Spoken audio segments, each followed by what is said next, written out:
Hey guys, how you doing? George Anderson here with a quick video on the practice of self-evaluation.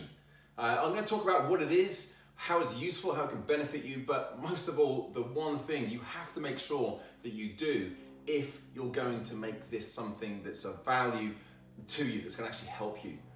So self-evaluation, it's just a practice of looking back at how you've performed, what you've done, and ask yourself, could I have done this better in any way, shape or form?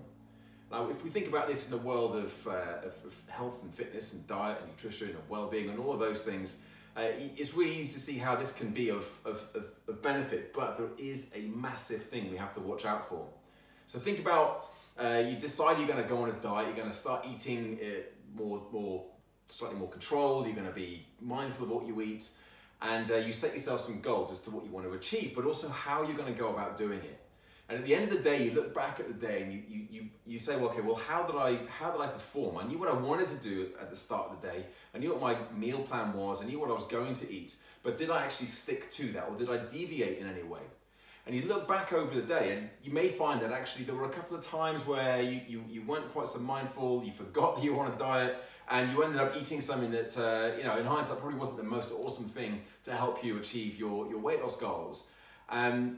So evaluating that, you might look at it and think, okay, well, I need to put something in place to make sure that I remember at lunchtime that when I go down to the canteen at work or whatever, that I'm on a diet and I don't get caught up in conversation with friends and completely forget about that. I need to remember. So what I'm going to do, I'm going to put an alarm on my phone that says, okay, at 12:30, don't forget you're on a diet, or eating healthy, or good health equals good energy. Something like that, some trigger to remind me at the right moment that this is who I am and what I'm doing. So evaluating like that can be very, very beneficial. But what about when the thing that we're trying to avoid doing here, this one big thing that this only works with or actually without, is judgment. Because so often when that situation happens, when we deviate from the thing that we said we were going to do, we do it and we beat ourselves up about it. We say, oh, damn it, I've done it again. I just can't do this. Here's another piece of evidence to prove that I'm not capable of doing this. And that's absolutely no help whatsoever. It's just reinforcing an old story that we're trying to move away from.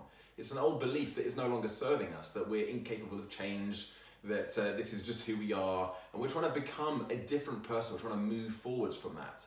So when we go back and we evaluate, quote unquote, we're not doing it in any way that's going to be of benefit to us, because we're doing it with judgment. We're judging ourselves against standards that we perhaps haven't quite attained yet. So when you look back and you evaluate yourself, performance, and this isn't just with diet and health and fitness, this is for anything at all, anything you want to make progress with in your life, any goals that you have, and you have a plan to get there, is absolutely critical if you want to get there in the shortest possible time, that you regularly look back and evaluate your performance. Just journaling it, a few minutes each day. How did I show up today? Was I the person who I needed to be in order to achieve my goals? But do it without that judgment. Take the judgment out. Do it non-critically, but looking for the lessons. Looking for, well, what did happen today? What can I learn from that I can then take and adapt going forwards? Like the alarm on your phone to remind you at a certain point in the day that this is how that you wanted to show up. So think about how you can bring self-evaluation, non-judgmental self-evaluation into your world, into your life. If you already have a journaling habit, then add that in as a part of what you do, morning or evening, doesn't matter, or any time during the day for that matter. Maybe you just make a few notes on your phone notes app, or maybe you just do it on a scrap of paper just to note it down, or maybe even just sit there and think about it at the end of the day. I do find that it helps to write these things down, because it just crystallizes your ideas and it stops them bouncing around in your head, and that it stops that judgment from coming in. When words are on paper, it's very hard to actually have judgment on paper without it being really glaringly obvious. So write it down, you can be a bit more matter of fact about, well, this is what happened. And then you can start thinking clearly, what could I do differently next time? How can I help move forwards? I hope that's helped. Love to hear your thoughts on that if you do something like this already. If not, get going, give it a crack, and let me know how you get on. Bye for now.